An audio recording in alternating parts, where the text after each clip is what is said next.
السلام علیکم. میں ہوں فیصل محمد اور آپ دیکھ رہے ہیں ویوز آف فیصل محمد. کچھ پاکستان کی خبروں پہ تھوڑا سا تجزیہ کر لیتے ہیں، اس کے بعد پھر افغانستان. پاکستان کے اندر جیسے میں نے آپ کو پہلے بھی کہا تھا کہ جو حالات ہیں، لگتا ایسا ہے کہ بین الاقوامی جو معاملات ہیں اس کا اثر پاکستان پر ہوگا. وہ ہم آپ کو پہلے بھی کہتے رہے اور نظر آ رہا ہے. اندرونی جو حساب اس وقت چل رہا ہے پاکستان میں، لگتا ایسا ہے کہ سیاسی منظرنامہ بھی شاید تبدیل ہو جائے، اور سیاسی منظرنامے کو تبدیل کرنے کے لیے بڑی جوڑ توڑ جو ہے اس وقت چل رہی ہے. اور مجھے جو لگتا ہے وہ یہ ہے کہ شاید آئندہ آنے والے دنوں میں پاکستان پیپلز پارٹی اور تحریک انصاف کو شاید کوئی ذمہ داری دی جا سکتی ہے. اب دیکھنا یہ ہوگا کہ کیا یہ الیکشن سے پہلے کچھ معاملہ ہوتا ہے یا الیکشنوں کے بعد، کیونکہ انتخابات کی بھی تیاری جو ہے، موسم پاکستان میں انتخابات کی تیاری کا آتا جا رہا ہے. اور ایک بات یہ طے ہے کہ اس مرتبہ جو سیاسی سیٹ اپ بنے گا اس میں پی ٹی آئی ہوگی اور پاکستان پیپلز پارٹی ہوگی، جیسے میں نے آپ کو بتایا، اور کہیں کہیں اپوزیشن کا کردار جو ہے پاکستان مسلم لیگ نواز کے ہم خیال یا پرو پاکستانی جو لوگ ہیں وہ بڑا کردار ادا کریں گے. ایک طرف تو یہ سینیریو کے اوپر بات چیت چل رہی ہے، دوسری طرف ایک سینیریو جو ڈیولپ ہو رہا ہے وہ ہے کہ نواز گروپ ہے، اس میں جے یو آئی ہے، یعنی پرانا پی ڈی ایم جسے کہتے ہیں، آپ سمجھ لیں پیپلز پارٹی کو چھوڑ کر، اور علیحدگی پسند کچھ پریشر گروپ اور ٹی ٹی پی سمیت دوسری جماعتیں، جس میں سندھو دیش وغیرہ بھی شامل. اب اس میں ایک چیز جو آتی ہے وہ سب سے بڑی آتی ہے کہ پیپلز پارٹی، اب مجھے نہیں پتا، یہ میرا تجزیہ ہے، فیصلہ کرنے والی قوتیں زیادہ بہتر جانتی ہیں، اور کہ پیپلز پارٹی کو ایک طرف تو وہ آپ کو پتا ہے کہ فرنٹ فٹ پہ کھیل رہی ہے، لیکن پیپلز پارٹی جو ہے بیک یعنی بیہائنڈ دا کرٹن وہ علیحدگی پسندوں کو بھی سپورٹ کر رہی ہے. اس پوزیشن کا ظاہر سی بات ہے، جب ہمیں پتا ہے، ثبوتوں کے ساتھ پتا ہے، تو آبویسلی آپ کے طاقتور حلقوں کو اور اداروں کو بھی پتا ہوگا. تو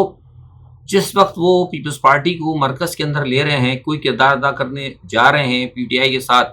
اب وہ کیا بنتا ہے ابھی میں فی الحال اس پہ کچھ نہیں کہوں گا، کیونکہ اس میں بہت ساری قیاس آرائیاں بھی ہیں، وہ کہ کچھ مصدقہ بھی ہیں، لیکن بعض چیزیں ایسی ہوتی ہیں جو مصدقہ فوری طور پر حالات کیونکہ جب معاملات فائنل نہیں ہوتے نا، تو بعض وقت فیصلے پلٹ جاتے ہیں، تو پھر وہ لوگ فوراً جو ہے وہ الفاظ کو پکڑتے ہیں کہ آپ نے یہ کہا تھا. تو بہتر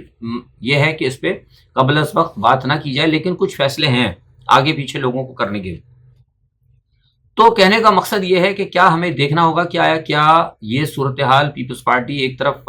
مرکز کے اندر، پاکستان کے اندر ایک بڑے کینوس کے اوپر جو ہے سامنے مرکز میں کھیلے گی، اور بیہائنڈ دا کرٹن وہ پاکستان کے خلاف کام کرے گی. اس صورتحال کو کس طرح آگے لے کے چلا جا سکتا ہے، یہ دیکھنا پڑے گا. نواز شریف کا میں نے آپ کو بتا دیا کہ نواز شریف اسٹل وہی اپنی ایک ان کی چال ہے، کیونکہ ان کو کچھ کوشش کی تھی کمپرومائز کرنے کی، لیکن میں نے جیسے پہلے بتایا کہ کچھ ان کو جو بیرون ملک جو قوتیں ہیں ان کے اثاثوں کا معاملہ ہے، اور بیرون ملک ان کے معاملات ہیں، کیونکہ اگر وہ اپنے اثاثے اور اپنے بچے اور جو کچھ ہے انہوں نے جو بڑی امپائرز بنائی ہوئی ہے، ابھی تو بہت ساری چیزیں لوگوں کو پتہ ہی نہیں نا نواز شریف کے بارے میں. لوگ تو بس یہی سمجھتے ہیں لوٹی ہوئی دولت ہے، اور بہت سارے کچھ معاملات ہیں نواز شریف کی جو ابھی تک بہت ہڈن ہے، کانسپریسیاں. تو وہ نہ کہیں کھل جائیں اور وہ ساری چیزیں ضبط نہ ہو جائیں. تو لہٰذا نواز شریف تو اب آپ سمجھ لیں کہ وہ کوئی اگر یہ سمجھتا ہے کہ وہ کبھی پاکستان کی پچ پر کھیلیں گے کوئی محبت یا پرو پاکستانی تو یا پرو اسٹیبلشمنٹ، تو بس وہ خوابوں کی جنت میں ہی رہتا ہوگا. اسی لیے نواز شریف کے حوالے سے بھی آپ کو میں نے بتایا تھا کہ اب معاملات ہیں نواز شریف کے حوالے سے چل رہے ہیں، اور میں نے آپ کو یہ بات بتائی تھی کہ جو نواز شریف کے حوالے سے جو ہے وہاں پہ جو گولڈ اسمتھ فیملی ہے، میں اپنے اس بیان کے اوپر قائم ہوں. مجھے نہیں پتا کوئی مانے یا نہ مانے، کیونکہ میں کسی کے ماننے یا نہ ماننے کے لیے میرا جو اپنا میں ویلاگ کرتا ہوں، میں صرف لوگوں کو حقیقت پہنچانا چاہتا ہوں، وہ حقیقت جو میں نے دیکھی ہوتی ہے، اور دیکھی وہ نہیں ہوتی جو کہ میں ایویڈنس دیکھ لیتا ہوں یا کہیں کہیں پڑھ لیتا ہوں. بعض اوقات ایسے بھی ایویڈنس ہوتے ہیں ہمارے پاس کہ ایک آدمی ایک ڈپارٹمنٹ کے اندر کام کر رہا ہوتا ہے اور وہ کہتا ہے کہ ایسی بات ہے، لیکن بعض بات پتہ ہی لگتا ہے کہ اس آدمی نے اپنے اوپر سے وہ بات اتاری ہے. تو اس کے اندر بھی سچائی نہیں ہوتی. تو لہٰذا میں بہت محتاط ہوتا ہوں, اس وقت تک بات نہیں کرتا جب تک کہ میں کوئی ڈاکومنٹری ایویڈنس نہ دیکھ لوں کہ کہاں سے کوئی موومنٹ ہوئی ہے, قطعی نظر کہ وہ 4 لائنیں ہوں کوئی سرکاری یا غیر سرکاری یا بین الاقوامی ایجنسیز کی, اس وقت تک میں بات نہیں کرتا. تو میں اپنے بیان پر قائم ہوں. اور جو لوگ سمجھتے ہیں نا کہ گولڈ اسمتھ خاندان, دیکھیے گولڈ اسمتھ خاندان لوگوں کو ابھی نہیں پتا, میں نام نہیں لوں گا اس آرگنائزیشن کا. برطانیہ کے اندر جوئش جو لابی ہے وہ بہت مضبوط ہے, اور یہ لوگ مت بھولیں کہ لوگ کہتے ہیں کہ جناب وہ عمران خان بڑی کوشش کرتا رہا تھا تو وہ نہیں لا سکا, وہ کچھ نہیں کر سکا, لا نہیں رہے. نواز شریف یہاں نہیں آ رہا پاکستان, یہ میں پہلے بتا دوں, لیکن وہ کچھ کر نہیں سکا. تو اب یہ کیسے ہو گیا جو گولڈ اسمتھ خاندان. دیکھیے نواز شریف صاحب کیوں علیحدہ کی بات چھوڑیں, آپ پاکستان کو بھی چھوڑ دیں, پاکستان کی ایک ویلیو ہے, عمران خان کی ایک ویلیو ہے, لیکن جو جوئش لابی ہے نا اس وقت برطانیہ میں یا ساری دنیا میں, پاکستان جیسے 4 ملک بھی آ جائے نا تو ان کو وہ نہیں کچھ کر سکتے. برطانیہ پورے پاکستان اگر آ کے لگ جائے نا برطانیہ کے اوپر کہ ہمارے لیے یہ کر دو, برطانیہ کبھی نہیں کرے گا. لیکن جوئش لابی جب ایک جنبش اٹھائے گی نا, ایک جسے کہتے ہیں نا کہ ابرو اٹھائے گی, تو برطانیہ ادھر سے ادھر کر جائے گا. لوگوں کو صرف اتنا سمجھنا چاہیے کہ برطانوی کی اتنی جوئش لابی ہے برطانیہ میں, اتنی پاورفل ہے کہ انہوں نے اپنے اتنا انہوں نے زور لگایا تھا کہ انہوں نے پورے برطانیہ کو پوری یورپین یونین سے نکال کے باہر پھینک دیا. تو پاکستان یا دوسرے ممالک کیا ہیں, عرب ممالک میں آپ دیکھیں لوگ جانتے ہیں جوئش لابی کو. کسی کو پتا ہے کہ ابراہیم اکارڈ جو بنا ہے, جو ابراہیم اکارڈ بنا ہے جس کو وہ مسلم ممالکوں نے جس پہ دستخط کر دیے, سعودی عرب نے نیون بنا دیا, اس کے پیچھے کون تھا؟ تو خیر چھوڑ دیں, یہاں مقصد میرا کسی کو بحث کرنا نہیں, لیکن لوگوں کو بتانا چاہتا ہوں کہ ہمارے مسلمانوں کی کمزوری ہے کہ خدا تعالیٰ نے ہمیں دنیا کی سب سے بڑی طاقت بنایا, دنیا کے سب سے بڑے وسائل دیے, لیکن آج دنیا کی سب سے بڑی طاقت پر لابی جو ہے وہ جوئش لابی ہے, اور ہمیں ان کے فیصلے ماننے پڑتے ہیں. ٹھیک ہے, یہ ہماری بدقسمتی ہے. خیر, تو کہنے کا مقصد یہ تھا کہ نواز شریف کے حوالے سے بیچ میں تھوڑی سی وضاحت آ گئی. تو نواز شریف کوئی واپس نہیں آ رہے. ہاں البتہ ایک بات یہ ہے, یہاں بھی ایک چیز ہے کہ پاکستان کی طرف سے ایک نیا پیغام گیا. کس نے دیا ہے اس کے اندر بھی میں نے آپ کو پہلے اشارے دیے تھے, میں زیادہ بات نہیں کروں گا کیونکہ میرا کام جو ہے نا خبریں دینا ہوتا ہے, اختلافات پیدا کرنا یا لوگوں کے ذہن کو منتشر کرنا نہیں ہوتا ہے جو پاکستان کے ٹاک شوز کرتے ہیں. اس کے اندر بھی 2 لابیاں ہیں. ایک لابی وہ ہے جو چاہتی ہے کہ نواز شریف آ جائے, اور ایک لابی چاہتی ہے کہ وہ نہ آئے. ٹھیک ہے جی. اب کوشش اس میں یہ ہو رہی ہے کہ پاکستان سے ایک بیان یا پاکستان کا ایک نیا نیریٹو, کچھ طبقے کا, میں نیشنل نیریٹو کی بات نہیں کر رہا, کچھ طبقے کا ایک خیال ہے اور یہ پیغام گیا ہے برطانیہ کو کہ نواز شریف کو برطانیہ سے کہیں نہ جانے دیا جائے. مطلب دے وانٹ ٹو کیپچر, مطلب وہ چاہتے ہیں کہ وہیں رہے, اس کو پکڑیں جس طرح بھی, مطلب کہیں اور موو کرے گا کیونکہ پاسپورٹ ختم ہے, ویزے کا مسئلہ ہے, ساری صورتحال آپ کو پتہ ہے. تو وہ چاہتے ہیں کہ وہ ان کو کہیں جانے نہ دیا جائے اور وہیں رہے تاکہ وقت کی ضرورت جیسے بھی حالات ہوں ہم ان کو پکڑ سکیں, جو کچھ بھی کر سکیں. اور اس کے اوپر ایک پلی یہ لی ہے برطانیہ کے اندر بھی, ایک حلقے نے جب آپ کی جوئش لابی بیچ میں نہیں آئی تھی تو اس وقت یہ خاموش تھے, لیکن اب ایک پلی یہ بھی لی گئی ہے کیونکہ وہ میں نے بتایا تھا کہ وہ انہوں نے اینٹی سیمیٹزم والا معاملہ اور جو تھریٹ کیا ہے, تو اس حوالے سے ایک چیز یہاں سے دی گئی ہے. انہوں نے کہا کہ جناب دیکھیں یہ جو گئے تھے بنیادی طور پر عدالتوں کی اجازت کی وجہ سے تھے, اور ان کو اجازت بھی صرف برطانیہ ہی جانے کی ملی تھی. تو ہم نے آپ کو پہلے کہا بھی تھا, انڈرٹیکنگ بھی انہوں نے دی ہوئی تھی, لہٰذا ان کو پاکستان ہی واپس بھیجا جائے. اگر پاکستان نہیں آتے تو رہیں برطانیہ میں, پناہ لے لیں, کچھ بھی کریں, مریں جئیں, لیکن برطانیہ سے کہیں اور نہ جانے دیا ہے. ایک پلی یہ بھی یہاں سے لی جا رہی ہے. اب پتہ نہیں, مجھے نہیں معلوم کہ اس پہ برطانیہ کہاں تک عمل کرتا ہے, کس پوزیشن میں ہے نہیں ہے, لیکن بہرحال شیخ رشید صاحب کا آپ نے بیان دیکھا ہوگا. شیخ رشید صاحب نے آج کہا ہے نا کہ شیخ رشید صاحب نے نواز شریف کو بڑا پیغام دے دیا ہے. سمجھنے والے لوگ سمجھ جائیں گے, شیخ رشید نے نواز شریف کو بہت بڑا پیغام دیا ہے, اور وہ پیغام یہ ہے کہ کبھی بھی بھول کر پاکستان نہ آنا. انہوں نے آج کہا ہے ایک اپنے اسٹیٹمنٹ میں کہ کسی نے یہ کہا ہے کہ نواز شریف کو اگر کچھ ہو گیا تو پاکستان میں بڑا طوفان آ جائے گا. تو انہوں نے ایک مثال دی کہ بھٹو جیسی شخصیت جو ہے اس کو یہاں پہ جب ہینگ کر دیا گیا تھا, کوئی طوفان نہیں آیا, کوئی سیلاب نہیں آیا, کوئی بجلی نہیں چمکی, کوئی بادل نہیں کڑکا. تو آپ تو بھٹو سے بڑے لیڈر نہیں ہیں, تو لہٰذا سوچی بھی نہ. آپ سمجھ گئے ہوں گے, وہ سمجھنے والے. ان کو وارن کر دیا ہے کہ کبھی کوئی تمہیں پانی پہ چڑھا دے, جیسے پرویز مشرف کو چڑھا دیا تھا لوگوں نے, اور کہہ دیا تھا, میں نے مشرف صاحب کو دبئی میں بھی کہا تھا جب میری ان سے بات ہوئی تھی کہ مشرف صاحب آپ نہ آئیں, لیکن انہوں نے یہ کہا تھا کہ نہیں میرے بڑے فالوورز ہیں اور بڑی مجھے یقین دہانی کی ہوئی ہے, اور اندر سے بھی یقین دہانیاں ہیں, اور جب وہ کراچی اترے تو پھر ساری یقین دہانیاں آپ کے سامنے تھی. تو شیخ رشید, میں بھی چونکہ بہت پرانا مسلم لیگی ہوں, مسلم لیگ MSF سے میں نے اپنی سیاست زندگی شروع کی تھی, تو شیخ رشید صاحب بھی پرانے کہیں نہ کہیں مسلم لیگ سے تعلق ہے, نواز شریف کے ساتھ بھی رہے, تو پرانی دوستی کا کے حوالے سے انہوں نے ان کو وارن کر دیا ہے یہ سوچنا بھی نہیں. تو یہ ایک سلسلہ تھا پاکستان کے حوالے سے. دوسرا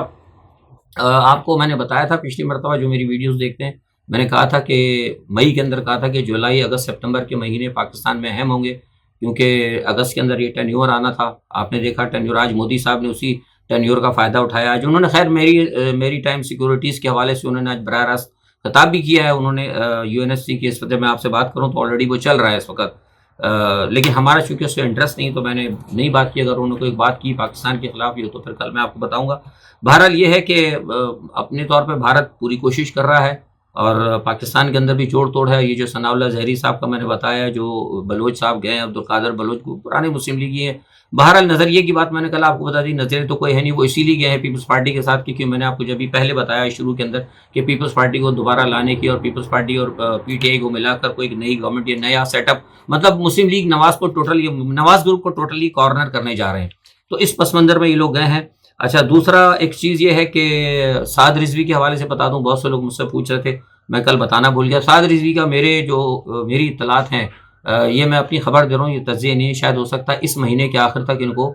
ریلیف مل جائے گا, انہیں چھوڑ دیا جائے گا. تو یہ میں سوچ سمجھ کے بیان دینا چاہیے. آپ خواہ خواہ بلا وجہ کے لیے آپ جب ایک طرف یہ کہہ رہی ہے گورنمنٹ آف پاکستان کہہ رہا ہے, آج شاہ محمود قریشی کہہ رہے تھے کہ ہم جو ہے بالکل نیوٹرل ہیں, اور ہم بالکل نیوٹرل ہیں, ہمارا کوئی اس میں فیورٹ نہیں ہے, ہم چاہتے ہیں کہ افغانی جو ہے اپنے معاملات کو حل کرے. تو پھر ٹھیک ہے, ہم یہ کہیں گے بھائی ٹھیک ہے, وہ زور سے آتے ہیں, زیادتی سے آتے ہیں, امن سے آتے ہیں, پھول کے ذریعے آتے ہیں, ہوائی جہاز سے اترتے ہیں, پیراچوٹ سے اترتے ہیں کابل میں, it is none of our business, ہمارا نہیں ہے یہ کام. ہم جو ہے طالبان آ جاتے ہیں, اگر حکومت وہ قبضہ کر لیتے ہیں, طالبان ان کو آ جاتے ہیں تو ہم ان کو قبول کر لیں گے. برطانیہ نے بھی اشارہ دے دیا ہے, دوسروں نے بھی اشارہ دے دیا ہے. تو بلا وجہ جب آپ اپنی پاکستان کی یہ حکومت جب اپنے ایک سمت کر چکی ہے چائنا کی طرف, تو پھر دوبارہ صاف چھپتے بھی نہیں, سامنے آتے بھی نہیں, پھر دوبارہ آپ ایک طرف امریکن نیریٹو کو سپورٹ کر رہے ہیں. تو میں سمجھتا ہوں یہ معید یوسف صاحب نے پھر وہی پرانی بات ہے کہ جہاں پرانے تعلقات ہیں کہیں نہ کہیں تھوڑی بہت وہ رکھتے ہیں, انہوں نے شاید ان کو رکھنے کی کوشش کی. بہرحال اسی کے ساتھ میں تھوڑا سا افغانستان کا بتا دوں. افغانستان کی حالت بدستور گمبھیر ہے, اور 6 صوبائی حکومتوں کے دارالحکومتوں وہ جو ہے وہ قبضہ کر چکے ہیں. صوبہ بغلان میں جو ہے غنی انتظامیہ کو سخت نقصان اٹھانا پڑا ہے. اور میری جو اطلاعات ہے وہ یہ ہے, جو ابھی میں آپ سے بات کروں, آپ سے بات کرنے سے پہلے ابھی میں نے میل کے اوپر میرا رابطہ ہوا تھا کسی سے وہاں پہ اہم لوگ ہیں, تو انہوں نے کہا تھا کہ وہ تقریباً مزار شریف میں داخل ہو چکے ہیں. اچھا, ایک بات میں نے پہلے بھی کہی تھی اور غیر ملکی میڈیا بھی کہتا ہوں, دیکھیے بمبارٹمنٹ وہاں پر ہو رہی ہے, یہ ایک بات اب ذرا اہم اس غور سے سنیے گا. امریکہ بمبارٹمنٹ کر رہا ہے, لیکن امریکہ اور نقصان بھی اس میں ہو رہا ہے, لیکن امریکہ جو اہم طالبان کے نشانے ٹھکانے, دیکھیے میں بڑی اہم بات بتا رہا ہوں, جو اہم طالبان کے ٹھکانے وہاں پہ امریکہ بمبارٹمنٹ وہاں نہیں کر رہا, نقصان بھی ہو رہا ہے. کل بھی میں نے بتایا کہ 400 یا 500 کے قریب لوگ مارے گئے ہیں. اب وہاں سے 2 اطلاعات ہیں اس میں میں نے کل بھی ایک جگہ بات ہوئی تھی, میں نے پہلے بھی بتایا آپ کو کہ اس میں بہت ہی گرے ایریا ہے, بہت بڑا, کیونکہ جو افغانستان کے اندر جو سفارتی ذرائع ہیں, جو سفارتکار ہیں, جو سفارتی ذرائع ہیں, وہ یہ کہتے ہیں کہ کہیں بمبارٹمنٹ ہوئی اور کہیں نہیں ہوئی, جبکہ جو خبریں دینے والے لوگ ہیں وہ ذرائع وہ یہ کہتے ہیں کہ بمبارٹمنٹ ہوئی ہے. اور ایک اور ذریعہ ہے بیچ میں جو بالکل افغانستان کے قریبی ہیں, وہ بھی کہتے ہیں کہ بمبارٹمنٹ ہوئی ہے, لیکن اتنی نہیں ہوئی جتنا کہ بتایا جا رہا ہے بین الاقوامی میڈیا کے اوپر. تو یہ جو بیچ والی جو بات ہے نا, مجھے اس سے میں سمجھیے کہ میں متفق ہوں, اور جو میری اطلاعات ہیں اس کی وجہ یہ کہ اگر براہ راست امریکہ, گو کہ امریکہ نے معاہدہ توڑ دیا, اس میں کوئی شک نہیں, کیونکہ یہ بھی چیز شامل نہیں تھی, گو کہ امریکہ نے معاہدہ توڑا, لیکن اگر امریکہ براہ راست طالبان کے ٹھکانوں پر حملہ کرتا تو یقیناً جو ہے طالبان بھی پھر امریکنز کو وہاں پہ جو ان کے ابھی امریکنز ہیں تو صحیح نا, ان کے مفادات کو نقصان پہنچاتے, کم از کم وہاں نہیں پہنچتے. تو جو امریکن ایجنٹس موجود ہیں, مجھے پتا ہے کہ کون سی جگہ پہ امریکن ایجنٹس اور ان کے لوگ CIA کے کنٹیکٹر اور کہاں پہ ان کے لوگ وہاں پر موجود ہیں. تو اوبیسلی جو وہاں پر لڑ رہے ہیں ان کو ظاہر ہے بہت اچھی طرح سچویشن کا علم ہوگا. تو ابھی تک کوئی ایسے کسی کو وہاں نقصان نہیں پہنچایا گا. تو اس سے لگتا یہ ہے کہ ابھی تک یہ جو ہے معاملہ اتنا خراب نہیں ہے جتنا بتایا جا رہا ہے, لیکن کہیں نہ کہیں ہے کہ امریکہ کی طرف سے ہو بھی رہی ہے یا غنی کو خوش کرنے کے لیے کر رہے ہیں. بہرحال جو بھی ہے کچھ نہ کچھ ہو رہا ہے, لیکن اتنا نقصان نہیں ہو رہا جتنا کہ بتایا جا رہا ہے. تو دیکھیں اب کیا ہوتا ہے, دیکھنا پڑے گا. ابھی آج بھی حالات جو ہے ویسی ہیں, گھمسان کی لڑائی ہے, اور ابھی آخری اطلاع آنے تک جو ہم نے معلومات کی اس میں یہ ہے کہ طالبان ابھی بھی آگے بڑھ رہے ہیں, یعنی جو بمبارٹمنٹ ہو رہی ہے, جو ریزسٹنس ہو رہی ہے, باوجود اس کے طالبان جو ہے آگے بڑھ رہے ہیں. اچھا, ایک تو یہ چیز ہے. دوسرا ایک یہ بتا دوں کہ چین اور بھارت کے درمیان پھر دوبارہ معاملات جو ہے ذرا خرابی ہیں. کیونکہ چین کی سرحد کے اوپر ہمیں کل پتہ لگا تھا کہ جو بھارتی فوجی ہیں ان کو اسلحہ وغیرہ دیا ہے، اور وہ امریکن تمام آتشی اسلحہ ہے کہ جس کو چین کے خلاف استعمال کیا جائے گا، اس کے اوپر چین میں ریزرویشنز بھی دی ہیں۔ اور ایک بات یہ بھی دیکھنا ہے کہ کیا ہوتا ہے، جو کہ چین کے اندر چین نے جو اپنا سفیر نامزد کیا ہوا ہے امریکہ کے اندر، غالباً ان کا نام چین گنگ ہے یا چین کنگ ہے، سوری اگر میرا تلفظ اگر نہ ہو، تو وہ بڑے ہارڈ مطلب کیا کہتے ہیں کہ ڈپلومیٹ ہیں، ان کی جو ڈپلومیسی ہے وہ بڑی کیا کہتے ہیں کہ سخت مزاج یا درست، آپ اردو میں اگر کہنا چاہیں نا تو بہت اس قسم کے وہ ڈپلومیٹ ہیں۔ تو میں نہیں سمجھتا کہ اس صورتحال کے اندر ایک اتنا سخت سفارتکار جو ہے امریکہ کے اندر واشنگٹن میں بیٹھا ہوا ہے، دیکھیے کیا ہوتا ہے۔ بہرحال یہ کہ صورتحال یہ ہے کہ اس وقت امریکہ اور چین کے جو ہیں کہیں بھی معاملات جو ہیں ہمیں اچھے جاتے ہوئے نظر نہیں آ رہے، اور جیسے ہم نے پہلے بھی کہا تھا کہ علاقے کے اندر بڑی جنگیں، بڑی تبدیلیاں، معاملات ہو سکتے ہیں، اور اللہ خیر کرے۔ ویسے بھی تغیرات کا معاملہ ہے، دنیا بڑی تیزی سے بدل رہی ہے۔ ایک بات اور میں بتا دوں آپ کو، یہ لوگ جو میری ویڈیو دیکھتے ہیں، میں نے پہلے بھی گزشتہ 1.5 سال پہلے کہا تھا کہ آئندہ آنے والے سالوں میں بڑے نقصانات ہوں گے۔ یہاں میں آج آپ کو ایک بات بتا دوں کہ آئندہ 2 سال کے اندر یورپ کے پورے یورپ میں، یورپ میں رہنے والوں کو یہ نوٹ کر لیں آپ، آئندہ 2 سالوں کے اندر، ویسے تو طاقت اللہ کے پاس ہے، لیکن آئندہ 2 سالوں کے اندر یورپ میں بڑے پیمانے پہ سردی ہوگی، اتنی شدید سردی ہوگی کہ یہاں بڑی ہلاکتیں ہو سکتی ہیں یورپ کے اندر۔ تو یہ صورتحال کیوں ہو رہی ہے؟ یہ اس لیے ہو رہی ہے کہ جو بڑے تجربات ہو رہے ہیں، اور یہ جو بڑی طاقتیں جو تجربات کر رہی ہیں، اس کی وجہ سے آپ کا جو ایک ہے گلف کا ایک حصہ اور ایک پیس جو ہے جو گرمی کو رکھتا ہے برقرار، وہ بہت سخت متاثر ہو رہا ہے۔ اور لگتا یہ ہے کہ آئندہ 2-3 سال کے اندر ایشیائی ملک جو ہیں شاید انسانوں کے لیے بہترین زندگی کے لیے کوئی اچھا ماحول پیدا کر سکیں، یہ میرا خیال ہے، اور کچھ رپورٹس میں نے دیکھی ہیں۔ اللہ تعالیٰ بہتر کرے۔ اسی کے ساتھ میں آپ سب سے اجازت چاہتا ہوں،